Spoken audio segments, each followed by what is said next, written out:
Welcome to 80s TV Ladies, part of the Weirding Way Media Network. 80s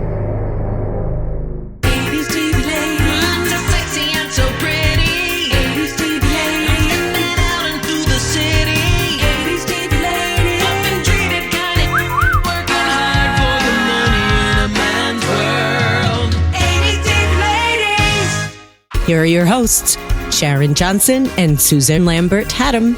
Thank you, Melissa. I am Susan. And I'm Sharon. Welcome to 80s TV Ladies, where we explore female-driven television shows from the 1980s and celebrate the people who made them. Sharon, sometimes I think it's good to get another perspective from another generation. Yeah, I think it's meaningful to look at these shows with fresh eyes, which is why we decided to bring some awesome younger folks who were all born in the 1990s to watch these shows for the first time and tell us what they think. Now, it's been a long time since we've had them on the show, so we're just going to jump right in. Please welcome back to 80s TV Ladies, the smart and sassy, clever and classy 90s TV babies, Serita Fontanesi, Sergio Perez, and Megan Ruble. Hi. Hello. Hi. Welcome back. I'm so excited to see you. This is your first appearance in season 2. We haven't seen you since season 1. Or heard you since season 1. Missed you guys. I missed you. The last time we talked was over Cagney and Lacey. Yeah. Lesbian coded icons. Yep. Yes. You took us right back. Die on that hill. I know it's been forever. I don't know what y'all did this summer, so why don't you tell us 2 cool things? I'll start. This is Serita. I use cool loosely. I helped my dog overcome heartworms. So we've been on crate rest. And also I did make a summer bucket list and I've almost crossed everything off of it. So that's pretty fun. That's awesome. All right. What's one thing on the list that you crossed off? The last thing that I did was I sat in a floaty on Barton Springs here in Austin. That is one of my Austin things to do. Come visit. I've got a guest room, 2 floaties. We can go. Let's go. Like right before Rich and I got married, we got married July 31st. July 4th, we went to Austin, Texas, and visited my friend Buzzy lived there.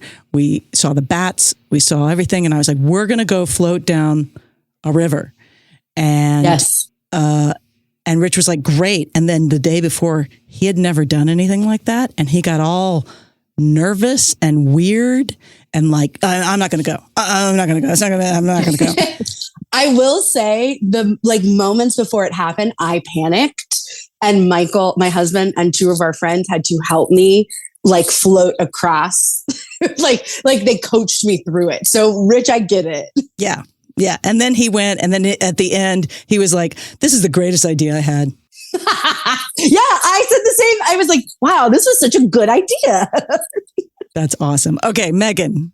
Well, so my summer has been bookended with weddings. So I had one at the start of summer and I've got one in a couple weeks and it's awesome.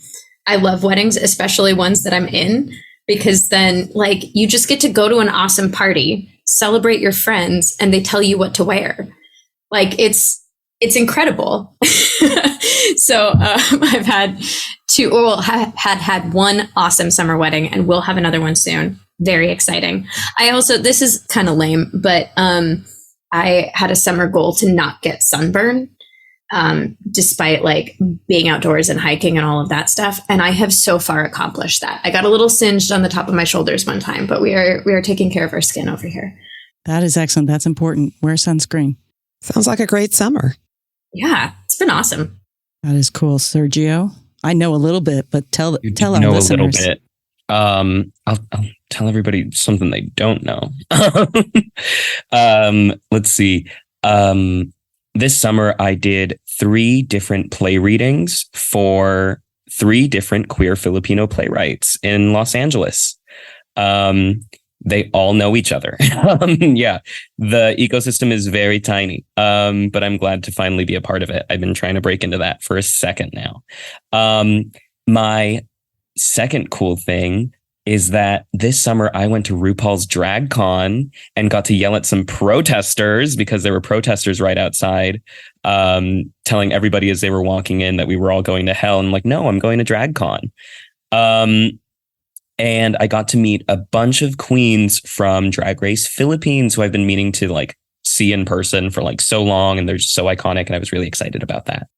Drag Race is really taking over the world, is it not? Yeah. Oh my gosh. I did not know they had made it to the Philippines as well. That's awesome. Like literally almost every country now has a franchise. It's crazy. It's like McDonald's. That is fantastic. And I didn't know either of those two things. And I thought I knew what you did this summer. I know what you did this summer. I'm making a book movie reference. Just for those who are been sitting in a tomb for 20 years. I want to shout out to Brittany Taylor, our friend, for turning me on to Lois Duncan. And I know what you did last summer, but first book she turned me on to was Killing Mr. Griffin, which is an earlier book that she wrote. And she was trying to option it in 90. Yeah, I know that was something that she really, really wanted to be a part of making a film about. Brittany was amazing. Casting and then like pre-trend crap. And that was amazing because then it was like 10 years later, she was everywhere and they were doing every one of her books. Lois Duncan is the book author who wrote I Know What You Did Last Summer. And one of her other books was called Killing Mr. Griffin. And it's about a group of kids who kidnap their mean high school teacher, and then oops, something happens. We're off track already, and we're like minutes in. That never happens to us. Never. Okay, did we hear from everybody? What are two things you did, Sharon? We haven't even talked about our summer. Well, went to New York City for the first time in probably 20 years. Saw 5 shows while I was there, amongst other things. I saw The Cottage, directed by Jason Alexander, starring Eric McCormick. I saw Shucked, for which Alex Newell won a Tony this year. I saw Sweeney Todd, which not for me. I'm back. Have you ever seen it? No. Okay. It has nothing to do with it's more about the Sondheim of it all. I also saw Hamilton, of course. And I saw Goodnight Oscar, which starred Sean Hayes. I now understand why he won a Tony this year for his performance in this show, because it's fantastic. Before New York, I spent a week and a half with my mom, helping her with some stuff around the house. So that was really great. We really got a lot done during the 10 days or so I was there. So those are my 2 things. All right. Well, I'll tell you one thing. I threw a fundraiser with Melissa Roth for the TRR Foundation. We raised $5,000 to send to Choices for abortion access for women, travel funds for women to get there, because they're one spot, serving 7 states now. And it was a really fun party that we threw with a drag queen, Trixie of the Kinsey Six, and she was amazing. All right, enough of what we did this summer. Who did their homework assignment? Yay! Okay, for listeners, the 90s TV babies had to watch the following episodes of It's a Living from season 1, episode 1, and episode 13. The pilot, and You're Not Old, You're Fired. From season 3, episode 2, we just skipped season 2 for you. From season 3, episode 2, Cassie's cowboy, Ann Jillian dates a cowboy and has to decide what she's going to do about that. For season 5, it was episode 2 called Her Back to the Future. And season 6, episode 1, Pistol Packin' Mama. Okay, so those were the shows that they were assigned to watch to get a sense of It's a Living. We gave them a few more because we got some listener feedback saying that we didn't give them enough to really get a sense of the show. And it's only a half-hour show. Yeah. So it's also time-wise, it's probably comparable to what your other homework assignments were. Okay, well, now we're just going to sit back. And I'm curious what you guys thought. Who wants to begin?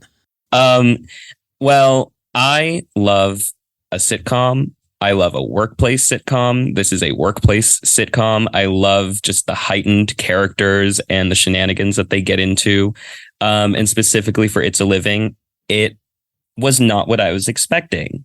Just because we've watched Remington Steele, Scarecrow and Mrs. King, Cagney and Lacey, and I was just like, oh, like this came out. It premiered in 1980. Yes. Premiered in 1980. I was like, okay, like some of this might be a little dated. Like we're going to get some jokes that I just would not fly today. And it felt surprisingly well aged. Like I was like, oh, this is actually like pretty salient. And like the stuff that they were talking about, the fact that all these women in the back room were just talking to each other and barely any of it was about men. And if it was to disparage the men who were in their like restaurant doing some dumb stuff, touching people where they shouldn't be. I was thoroughly surprised by it. And I really enjoyed the episodes that you had us watch, especially the one with Sheryl Lee Ralph and her singing. But we can talk about that later. That's just my first initial thought. I would just like to point out that we all had a physical reaction to Sergio saying her name because of the obsession.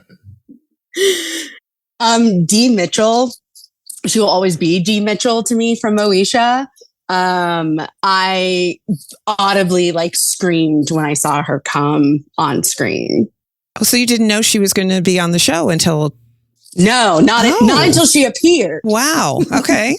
Sometimes that's the best, isn't it? To have a nice surprise like that. It was a treat. So this was the first one that I was like, oh, I'm going to go back and watch the other episodes in between. Like I liked some of the other stuff that we watched, but I feel like I didn't have that like, oh, I definitely want to know what happens with these people. Whereas like, again, it kind of had this like Golden Girls vibe of just like gal pals who kind of like roast each other, but also have each other's back. And, you know, a couple of them do live together, not all of them, kind of going to that workplace comedy of it all. But I was like, they're fun. Like, this is fun. And, you know, the whole dynamic with their boss and like the back staff, and also as someone who was like broke in her 20s and was like a cater waiter, very much, you know, can relate to that like restaurant vibe. And also I think it's fun that this restaurant in Los Angeles only needs 4 wait staff. There are only 4 waitresses. They all are scheduled at the same time. They're all in each other's business and the rest of the like restaurant's business as well. And that's fun. I agree with both Sergio and Serita. I also went back and watched more Scarecrow and Mrs. King as well. Like I really enjoyed that and watched more of that, but I will also be watching more of this. I didn't expect to enjoy it though. I try not to look up a ton. I try to just sort of watch it and let the opinions wash over me.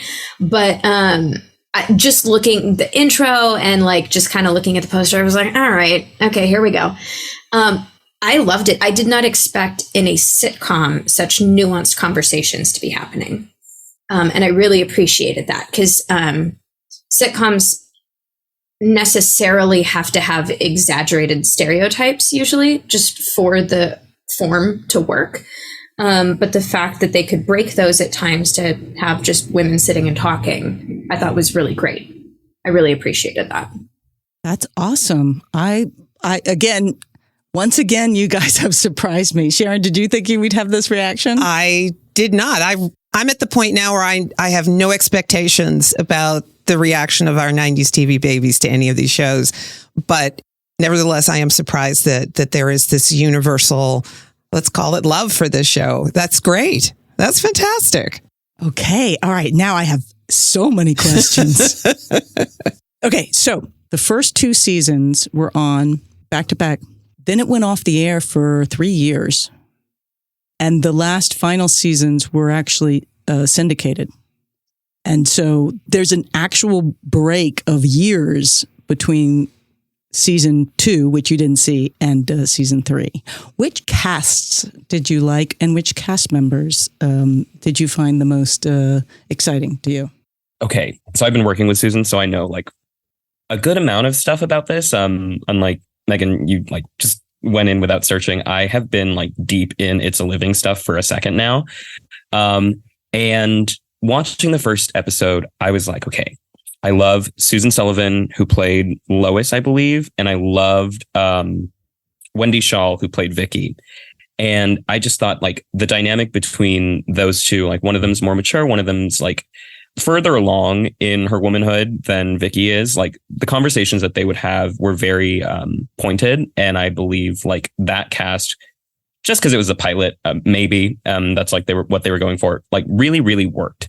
And I know that for season 2, they like retooled the whole thing. And I don't know what they did. And I know we didn't watch anything from season 2, but I'm curious about why. And if you could provide any insight at all into like what that was like, because we just avoided it completely. Basically, from what I've been able to figure out, the general consensus seems to be that they thought the first season was too sexy. Oh. They definitely got feedback from one of their sponsors. They lost a sponsor after the pilot because of the outfits and because of the conversation about having sex. But she's a virgin. The whole conversation. She's a virgin who can't even drive. Right. He's choosing not to. It's a conversation about like the choice of abstinence.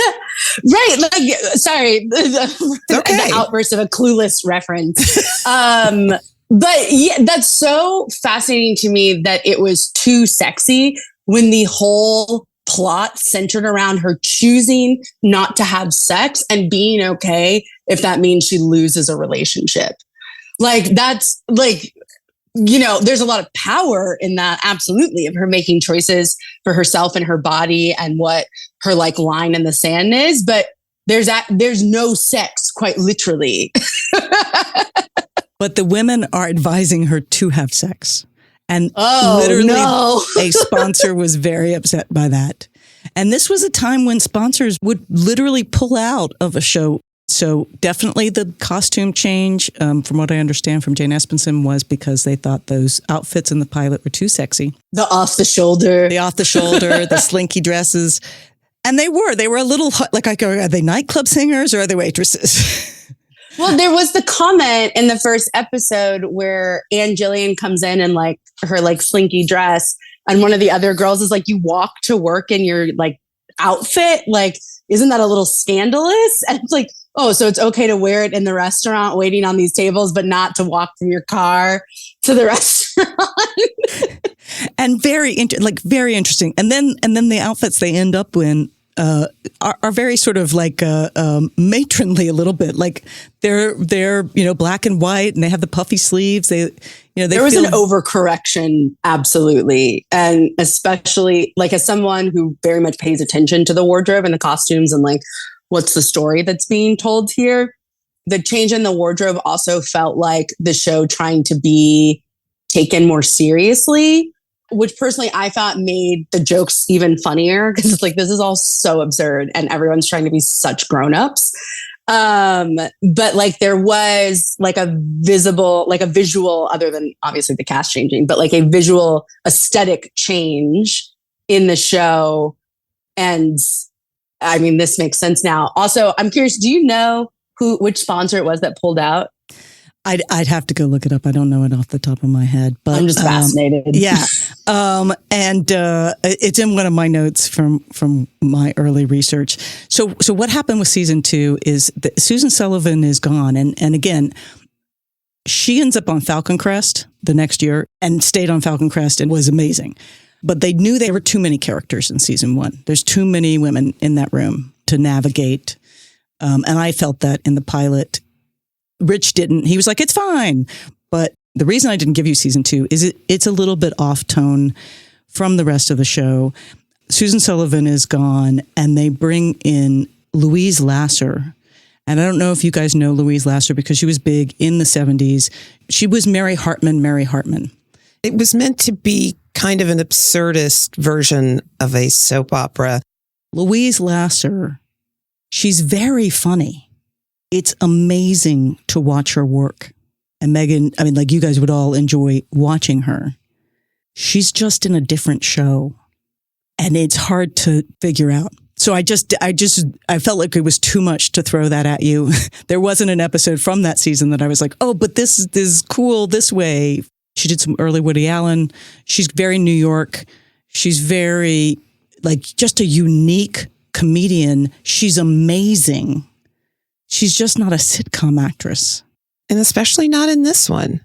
Her character was a recent widow, and they were trying to figure out a way to make that funny.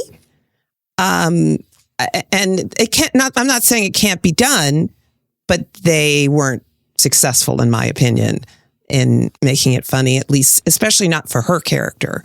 Well, it was a little bit of an overcorrection, right? Like, okay, so they were talking about sex and they were having a thing. Now let's have somebody on to talk about their dead husband who just died. Which, listen, I'm a gallows humor gal.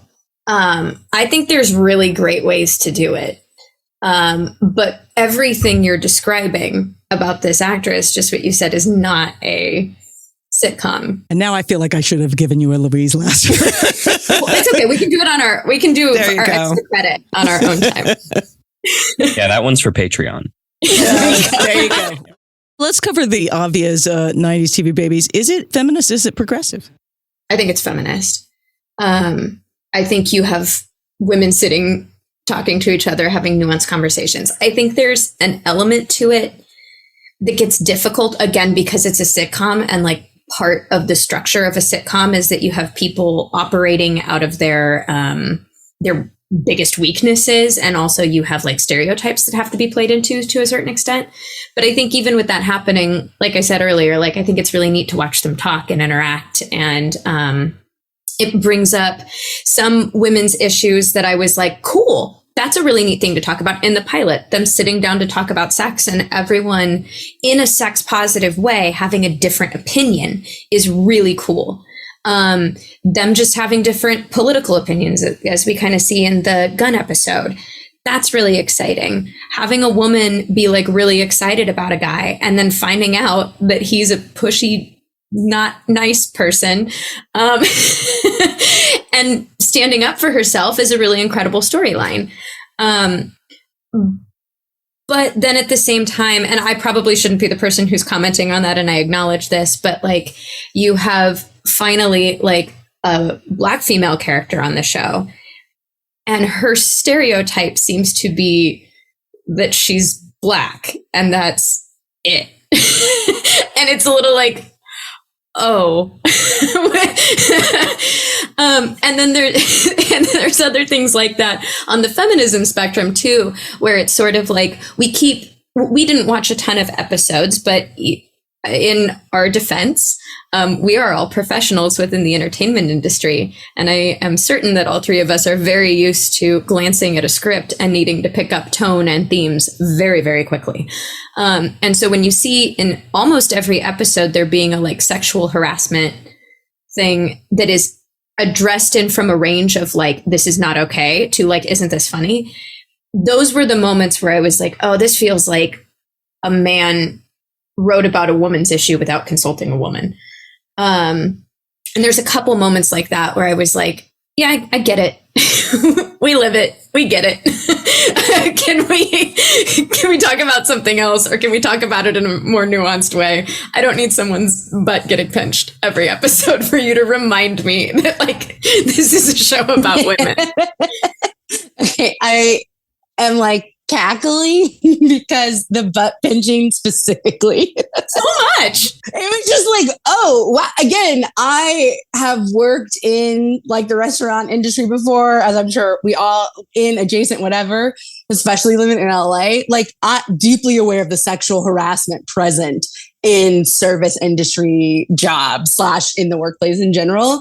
But somehow it all got boiled down to there's one guy who's a regular at the restaurant who pinches butts, and you just got to suck it up until it happens to the boss. And now it's a problem.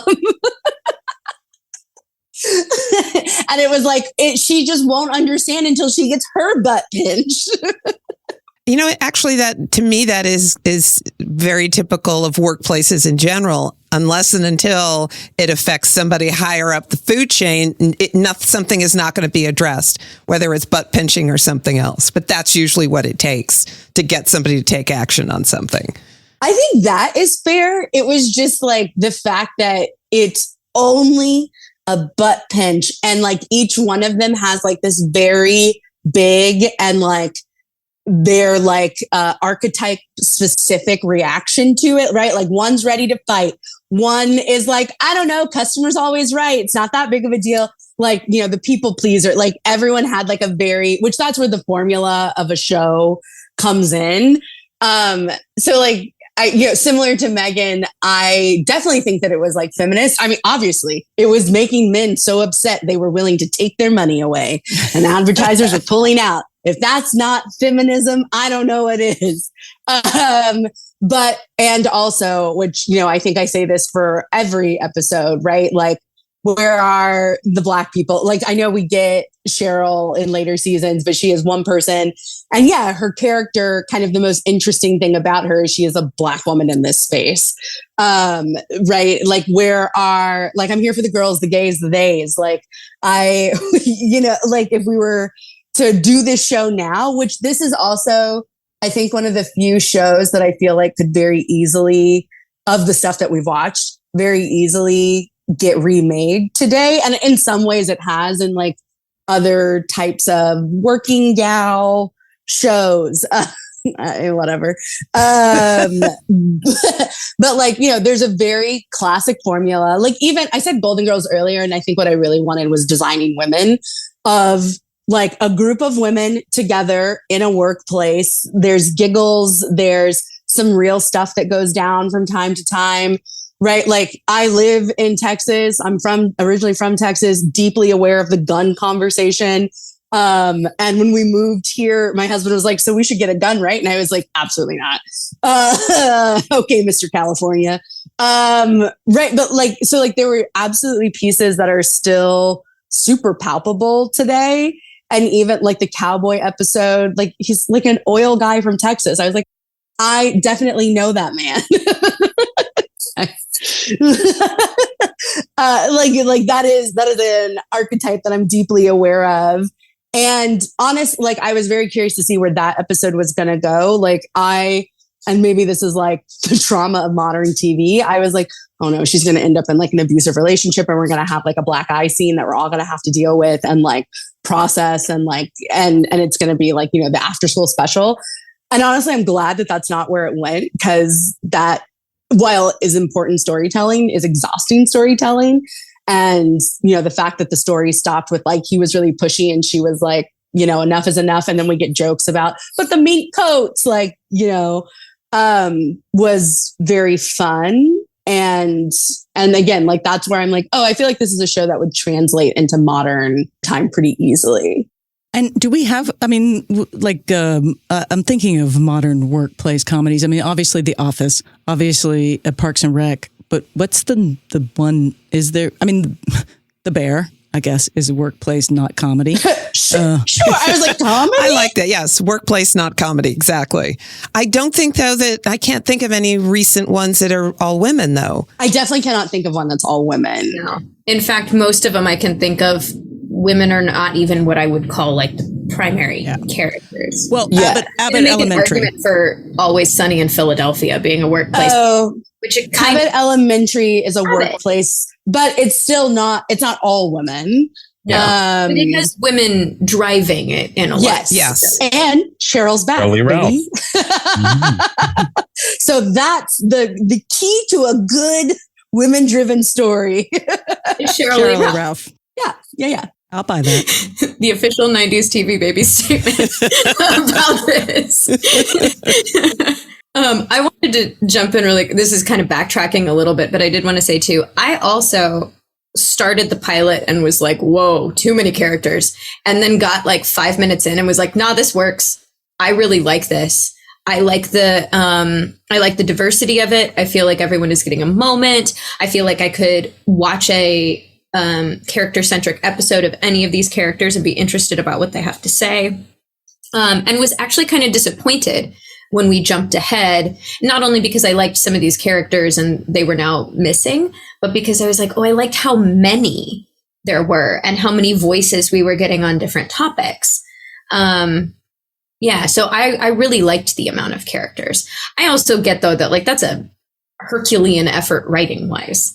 But similarly, I was like, ooh, I love how many people, like, you know, thinking about The Office or Parks and Rec, right? We have our core, you know, 4 folks maybe that we're following, but there's this whole universe of regulars that we experience. And that's where I think I assumed where the show would go. And then obviously, you know, I watch one more episode and half the cast is gone.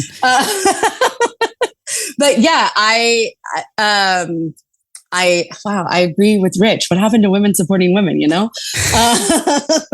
Where I wasn't overwhelmed by how many people were on screen. I think what's cool about that is that, so my favorite character ended up being Nancy, which is how I know I'm old now, is that I was like, yeah, this lady is in charge. She is here for the friendship, but only until it interferes with work. And then we need to get back to work now. And I was like, oh, I'm old now. That's fine. That's fine. It's hard not to love Marion Mercer. She is pretty great. So good. But also, like, if part of comedy formula, to quote one of my teachers, is you put the 2 characters together that will give each other the worst possible time. The more characters you have in play, the more combinations of that you have. And so in watching some of the later seasons where there were less characters, it was like there was one person that really didn't get along with Nancy. And then everyone else was on like some sort of gradient of that, rather than like this situation plus Nancy plus whoever the other character was created animosity between them. And so there's more like, there's more possible pairings for chaos and tension. But they still did it. Like in later seasons, there was still nuance to all the different relationships. Okay. Now, and I'm just going to caveat this by saying that we have interviewed Paul Kreppel, who played Sonny Man, in a previous episode. And we met him in person. And he's awesome. He's really quite delightful.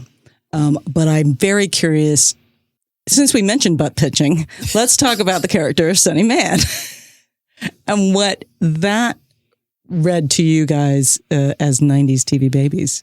Again, maybe this is because I love Golden Girls and designing women, but I thought Sonny Man was going to be our stereotypical gay friend in the group of women. Like that was like my first seeing him on screen. I was like, oh, okay, we found, like, you know, every Golden Girls only had it for the first season. He was the guy who cooked in the house. Yeah. They had a male roommate. And he would always cook for them. I think it may have been just the pilot. The pilot. Yeah, you're right. Which is crazy. And then he's gone. And then never to be seen again. But, you know, we had Anthony in Designing Women. Like, that's a very common shtick. Also not gay. And I thought he was gay. I'm sorry, what? Yeah, not gay. I totally, we've just started rewatching that. Not gay. I was like, he's gay. It never occurred to me that Anthony was gay. Susan, you're lying to me right now. I am not lying to you. Anthony gets married. Anthony gets married to Sheryl Lee Ralph. Oh my God. I watch Designing Women every morning getting ready for school because I have been 77 my whole life. And the way that I'm going to have to like revisit, I'm blown away. It's like the Shazam. It's like some... Yes, this is the Mandela effect. It is a history I was sure of. And there is nothing at all. He is not gay at all. Wow. Maybe that's an indictment on me, you know? Maybe I need to look within. I know. Me too. I do tend to be oblivious about some things that later seem obvious, but I never, ever got that vibe with Anthony. I have no idea why I did or didn't, but it surprised me the first time you said that I'm so glad, Serita, that you and I... At least I don't feel I'm so with insane. You. I swear, like Anthony, like he was... like, I'm really going to have to like go back and really take a look because never once did I ever consider Anthony as straight. Which again, maybe that's more of an indictment of me than the writing. And I'm willing to sit with that truth, you know? I think it's admirable to walk in and be like, yeah, everyone's just gay until they're Everyone's just gay Fully until proven gay otherwise. until proven otherwise. And Yes. maybe for me, it's the exact opposite. Everyone is, at least certainly at that time, everyone is straight until proven otherwise or some indication of otherwise. Which that's the other thing is I was like, oh, like because of the time, the joke is that he's gay, like, which like is not a joke. Like it's just a fact. And I was like, oh, like, but it's fun that like he gets to be around with the sugar baker. No, it's bringing it. It is back a to complete this show. Yeah, but listen, don't worry. Don't start watching Designing Women yet because it's coming. Okay, I'll wait. I mean, I guess you can actually. I think I'll keep it's a watching. valid reading of the show. Thank you. No. Anthony Melissa is gay. Melissa is jumping in. Thank you. Anthony is not Anthony gay. is gay. He was not written as gay, but he's like the gay guy. Yeah. They don't think they didn't write him as gay, but no, Anthony plays gay. Okay, Melissa's on our Any side. reading of that show, post, and even like when I was watching it, like I didn't know he got married. I never watched it through the end. Which is what I thought Sunny was going to. I thought we were going to have another Anthony. When they reboot the show after 80s TV Ladies makes it super successful on streaming. Yes. That's the only way you could do Sunny, I think. Yes, otherwise Sunny's a creep. Yeah. That's how you do Sunny. I think we all know a Sunny. That's my thing that I was thinking about. We all know a young, musically talented man who is a creep and a people pleaser. And I just think that that's a universal thing that we all share. I don't know if anyone has anything they want to sound off about. This is such a niche joke, but he's such a musical theater tenor. Yes. Like that's exactly what he is. Yuck. Wow. Yuck. He's the guy who, in his like high school theater, got all the leads and played SpongeBob, and everyone was like, "Oh my God, we love him!" And they all thought he was really, really hot. When in reality, he could just hit the notes. Okay, here's the thing. I think we're going to learn a lot about musical theater right now. Go ahead. Every theater department has the one straight dude who is like vaguely good at acting, as in he remembers the lines and occasionally emotes. He can, to Sergio's point, hit the notes on beat. Like the bar is in hell. But because he is, you know, the one of few in the space, if any, in the space, especially like when I was in high school, I was in a small town, like, you know, even in college, which we all knew what that theater department was like. And I have a very specific person in my head of who Sunny is, and I will not say it. I'll tell you guys later. But the problem is it's a big fish in a small pond situation. And so this person gets this idea of like, oh, I'm so good. I'm so talented. My ego is overinflated. And then they finally get into the real world and it is devastating, soul crushing. They're just not like thriving at all. And it goes one of two ways. Either they're like, you know what, let me learn a lesson and like get over myself and like find a hobby and like become a real person, or they double down and they become a huge creep. I want to add the and not just because you said you had him on the show. I would have said this either way.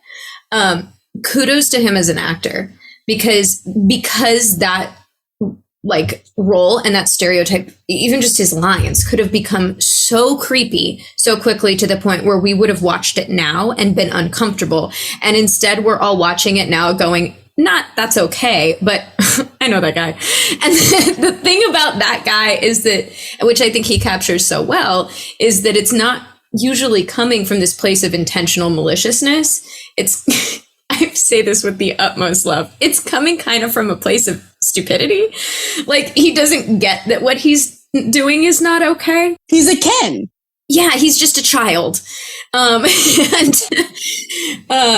And it's kind of, I think that's what stops it from being something that we watch now and go, oh, and instead we watch now and go, SpongeBob. He's in his Mojo Dojo Casa house. He's in his mojo. He's such a Ken. This Ken's job is music. I think Paul will be very happy to be compared to Ken. I also liked to, and Grant, we were given an episode that was very musical as well, but like I liked that there was an element of music in each episode because of him too. That there were a lot of jokes that came out of that, which was fun. And also, I don't know, I think I'm a music lover and I am a musical theater person. So like, I like that little touch to it. It breaks up the comedy nicely as well. You have other jokes that can happen. Yeah, I love the music in the show, and there's a lot of it. One of the challenges apparently they had when they were trying to get the show for streaming and stuff like that was clearing all the music. Paul Kreppel was saying that there's actually like 7 episodes that didn't make it to streaming just because they couldn't clear the music. Because there's music in every episode. And sometimes it's song. Like what's surprising is it's not public domain songs. It's like songs. And sometimes they're parodies. So you could probably get away with it. But a lot of times they're not. But I love, they do other episodes that are big musical numbers because they have talent in that cast. And it's really quite fun. Okay, so anybody else that sort of popped for you or any episodes that felt particularly... I'd be curious to talk about the gun episode for a minute, but if there's another episode that you guys felt, oh, this was interesting to me. I mean, I loved the cowboy episode. I was in my house, screeching, "Cowboy, take me away." Like, again, I'm writing the modern version of... You're ready to go. This show. Yeah. As soon as this strike is done, put me in, coach. But I like I said earlier, part of that episode, I was very much, I had primed myself for an after school special moment of like, and now we have to talk about DV and the glitz and the glamour that might, like the love bombing that might distract. Like I was fully prepared for like a heavy episode. And again, was glad that didn't happen. And still the point got across of, she is in a controlling relationship, even if it's not like physical abuse or even like outright emotional abuse, like it is an unhealthy relationship. And her being like, no, I told you, like my friend needed me. And that's really important because, one of the other girls needed to get to her daughter's play. And him just being a bad boyfriend, like not caring about the things that she cares about. But it was done. I loved how she's like having this very real moment in this relationship and having to like make a serious decision. And then one of the other girls is like, the whole time is like, it should have been me. It could have been me. He was sat in my section. Like, so like the show managed to like keep it still really light and in the universe of there are 4 women who work at this restaurant and they are all the servers all the time on the same shift all the time. And again, as much as they are coworkers, they are friends and they like have each other's back and that like that love that is still there. I agree with you about the tone. I actually was very surprised looking back at this show, having not really remembered it. I remembered Ann Gillian, but I didn't remember this show that well. And I was really pleased watching it again, how much it managed to be funny, real conversations with the women, and yet not feel too after school special. Or preachy. It got its point across without feeling like, this is your lesson of the week. This is... it felt like this, things that happened to and that were dealt with by real women as opposed to characters on a TV show. I would like to see Susan Sullivan and Sheryl Lee Ralph in another workplace comedy. That would be great. Where they're in charge this time. Yes. So I'm curious what you guys thought of the gun episode, and I'm curious what you would do, who you'd be, and what you would do in that kind of situation. So the gun episode is Crystal Bernard is from Texas. She plays Amy, the character of Amy, who is from Texas. And then Sheryl Lee Ralph is playing Ginger, who is not from Texas. I don't remember where she's from. And they are roommates. And Ginger discovers that Crystal keeps a gun under her pillow. And, conflict ensues. Your thoughts. Your thoughts. And any experience that you have or how you feel like you would handle that. I thought it was really silly that at the very beginning, they pan to the table and it's all of these people wearing bright red hats, because it just made me think, wow, we really haven't gone anywhere. Like, we are still here having the same conversation. The way that the episode ends, where it's just like, there's never like a resolution to it. It's never like, I'm going to get rid of my gun. It's never, thank you for listening to me and doing the thing that made me feel safe. It just ended with a joke and like a little button. I was like, okay, so this tells me that we're still here and it's still the same conversation. And we are getting into the same discussions with people where it just is never ending, and it never has a resolution. And it's been coming up on my TikTok a lot lately. And I regret talking into a mic right now, right next to my phone, about what this is, because for the next 5 days, I'm going to get just all of this gun control stuff. And I just don't want to see it. So you feel like on your phone, you're going to be served up now. Oh, 100%. Content. Yes. Really? That's how TikTok works. It's listening to you and picking up on what you're saying and what you're talking about. As someone, I don't know anything about TikTok, so. But like really, like, technology is so deeply insidious, and that is why, like, ultimately, like, most of these apps don't need to actually listen to what you're saying because they're tracking so much more information.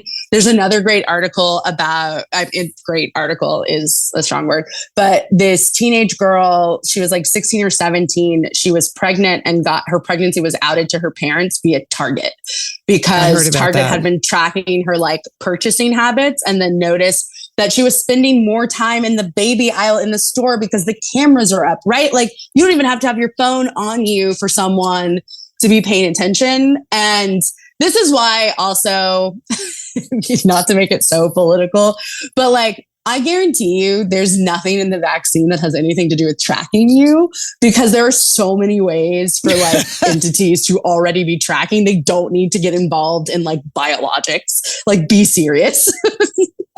Yes, that's too much work. What about using a VPN? Does that help at all in terms of how we're going? So a VPN, actually, yes. So this is something that we recommend a lot for people who are looking up abortion services, who are looking for even like domestic violence services. Right, a VPN will help, like, add a layer, like a shield, basically. For our listeners, for the special content we're going to then, what is a VPN? I swear we'll get back to the show. Sorry. So it's basically it's like something that you can download to help encrypt your internet, so that what you're researching, what you're sending, what you're receiving gets protected. This is also why, like, I tell people, don't text on your phone about anything you don't want on the front page of the newspaper, right? Like, if it's just a regular text, it is not, I don't care what you do, it's not safe. WhatsApp, Signal, there are other entities that are end-to-end encryption. That's what you're looking for, where both what is sent and what is received gets protected. We really win.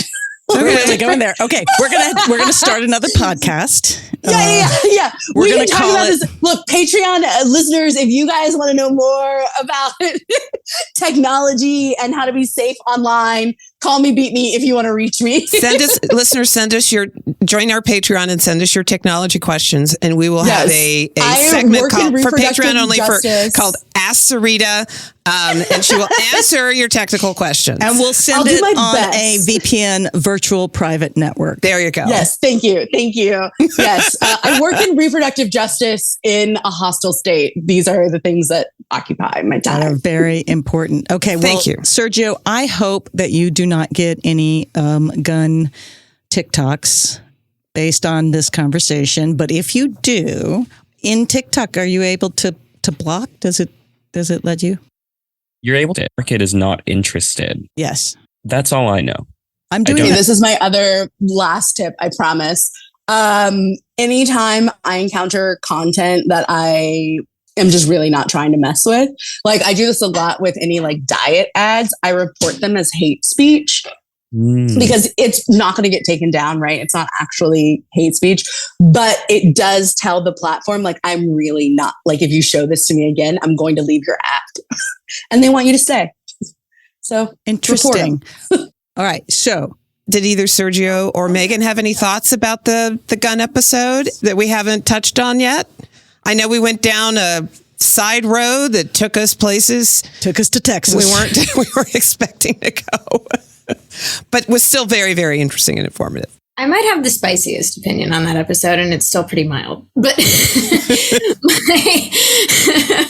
my mild salsa opinion on that episode is that I was actually really excited for like what we had seen in the other episodes, like a nuanced conversation with multiple opinions being issued to actually happen around something like that. And I don't think that happened. And that was very disappointing. It would have been more interesting to, and granted, I'm looking at this from a modern lens and I understand that, but it would have been more interesting to me if I forget the Texans character.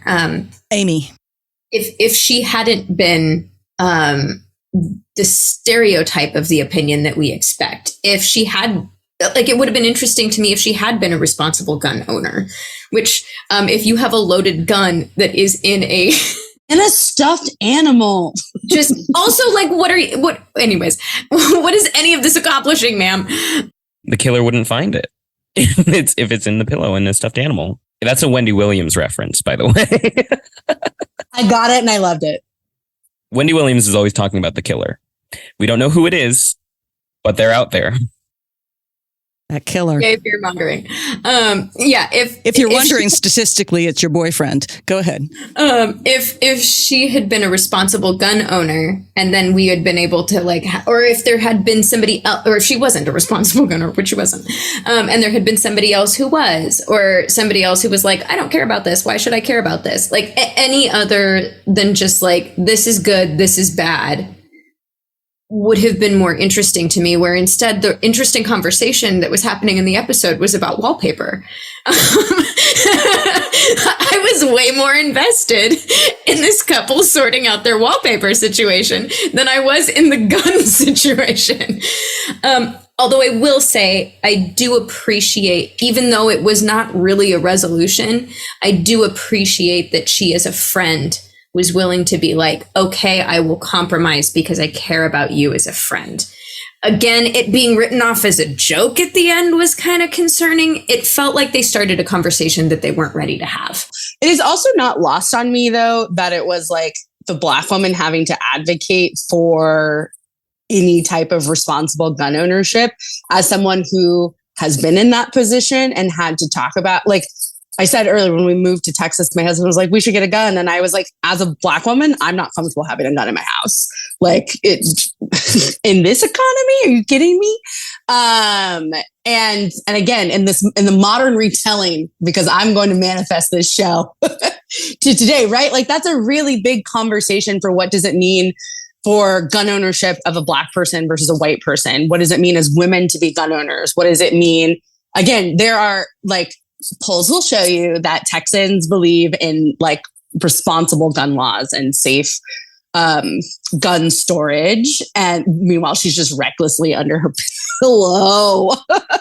Well, it was also such a, that's where I think we're looking at a 1985 conversation. I'm not quite sure exactly what year that was, but it was a very less subtle conversation. I agree that it was sort of this she said, she said, and nobody else really seemed to go into that conversation. Yeah, I would almost even argue like it wasn't a conversation. Yeah. It almost became like a joke setup. And it was like, oh, this is too important to just be a joke setup. The wallpaper can be a joke setup. I would also like to know where to get naked hockey player wallpaper, though. I was kind of down with that. That was a good compromise. All on Etsy. There's someone out there that makes it. You can also make custom wallpaper. There are like websites where you design it yourself and it does a repeating pattern. Come on, naked hockey players. Sergio, I'm in. I want to see that wallpaper. All right. Final thoughts, and then we're going to have to wrap it up. Once again, this conversation has been fantastic and so much fun and all over the map. And I love it. From Los Angeles to Texas and back again. The other thing I was going to say is that I feel like there aren't like very many shows that are set in Los Angeles. And whenever I do get one that's set in LA, I'm always like, oh, I know that. Like literally in the pilot where they were like, yeah, well, I was down the PCH. Oh, when I went on the 101 and I'm like, the 101 is right there. At the Bonaventure. Like, of course there was traffic on the 101. Like that's just something that really scratches an itch for me because everything's either set in New York or in nondescript town. Like, so I love it when LA just comes up. My parents had their wedding reception actually at the Bonaventure in 1988. So I have a deep connection with this show. I feel like you buried the lead, Sergio. There's a great documentary called LA Plays Itself. And it's all like at the time that it had been made, like film and TV references to LA being LA on the big screen. That sounds like something I need to find. Well, Thank you. What's great when you come in the parking garage of the Bonaventure and you're coming up into it, we discovered that they actually have walls showing all the movie posters that have been shot at the Bonaventure. At first, we thought it was like, oh, they must have a movie theater here and they're showing these weird movies. Why is that? And then we realized, no, these are the movies that were shot here because they're very random. and not only that, we didn't go to all the elevators, but one of the elevators we went to, there was actually a plaque that indicated that scenes from a certain movie were shot at this location in these elevators. So they're very, very proud of this. And I'm not saying we may have shot a little spoof parody video where myself and Melissa and Sharon are maybe recreating the opening of It's a Living, but keep an eye out on your social medias, ladies and gentlemen. And we tried to get Megan and Sergio to join us, but couldn't because we wanted to fill it with all five of us. But Serita was in Texas, for God's sake. I'm the Texan, you know? And we cannot thank you guys enough for watching the episodes and for joining us today and talking to us about it. This has been great as always. We'll have you back sooner rather than later. We got lots more shows to cover. Thanks, guys. Thank you. Thank you. Bye, y'all. In today's audiography, you can watch It's a Living on Amazon, Tubi, or YouTube. If you want to learn about real life, safe gun storage, you can check out Be Smart for Kids and Mom's Demand. We love hearing from you. Please send us messages at our website, 80stvladies.com. If you like our podcast, please rate and review us. 5-star ratings really help us a lot. Next time on 80s TV Ladies, we've got the authors of the upcoming Scarecrow and Mrs. King book, including David Johnson, another Martha Smith recommendation. Hey, did any of you listeners play along? Did you watch the homework assignment that we gave to our 90s TV babies in season 2, episode 10? If so, what did you think of It's a Living? We'd love to hear what you think.